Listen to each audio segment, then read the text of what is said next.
What can a processor leave AliExpress for $8 in modern games? I bought this whole kit on Ali for $66. Motherboard for LGA 1356, plus processor E52420 V2 for 6 cores, 12 threads, plus 8GB RAM DDR3.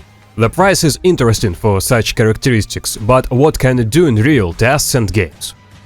I will briefly talk about the processor.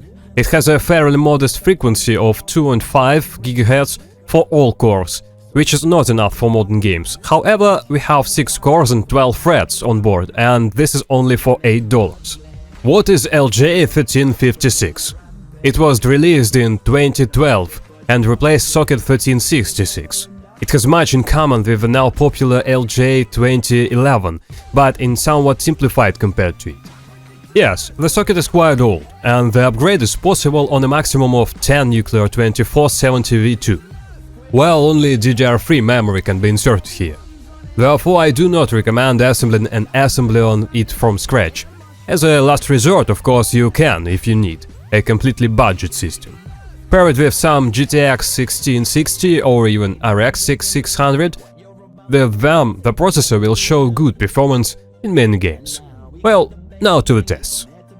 I will be testing with AMD 6700 XT, which will allow you to boot on a full Xeon. I will test in 1080p, sometimes in 4K with upscaling. But here are a couple more benchmarks. The results are modest, but do not forget about the price of this kit. Apex. Minimum settings, resolution 1080p. In flight over the map we see vigorous 70 frames and even the frame line graphs is even. But when we land, we see freezes. Well, it happens maybe something didn't load. Especially 8GB of RAM is no longer cool. This also needs to be taken into account. However, after a little running around the map, everything is getting better, and we already see a stable 100, and sometimes even 130. Assassin's Creed. Low with FSR performance in 4K. And look, there are 60-70 frames, sometimes it even rises to 80, but of course there are freezes, but I still seen on a small amount of RAM. And on average 82 frames were obtained, which I consider a worthy result for such a processor. Cyberpunk 2077.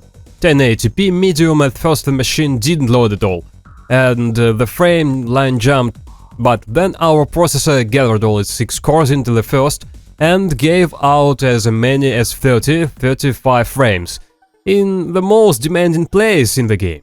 However, in other places the FPS in some places even jumps up to 50 frames, as well as freezes too. The built-in benchmarks even surprised me, because indoors it have stable 60-70 frames, but it also produced a lot of frame outdoors.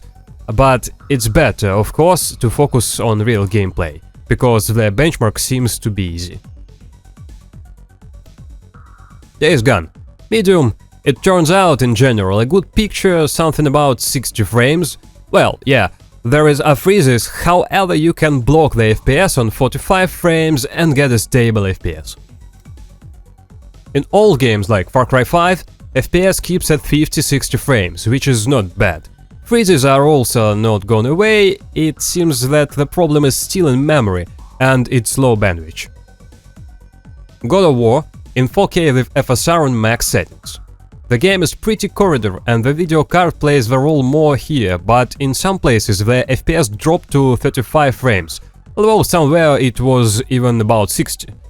The logical decision would be to lower the settings or lock FPS at 30 frames and get a console experience. Mafia Part 1. Medium settings 1080p. It turns out almost stable 60-70 frames, but almost, because the freezes still slip through. RDR2. Combined settings, and surprisingly everything goes well too.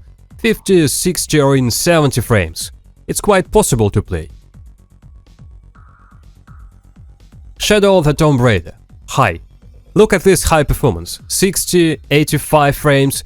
It's very good and there are no freezes. I'm just shocked with this processor, because for only $8 or $66 per set, with an average cut for $100-200, you can play the most games, that is, to collect a PC of $1,000 for $300-400, which everything pulls, has become a reality. Thanks for watching. If that test was interesting, subscribe to the channel and stab like.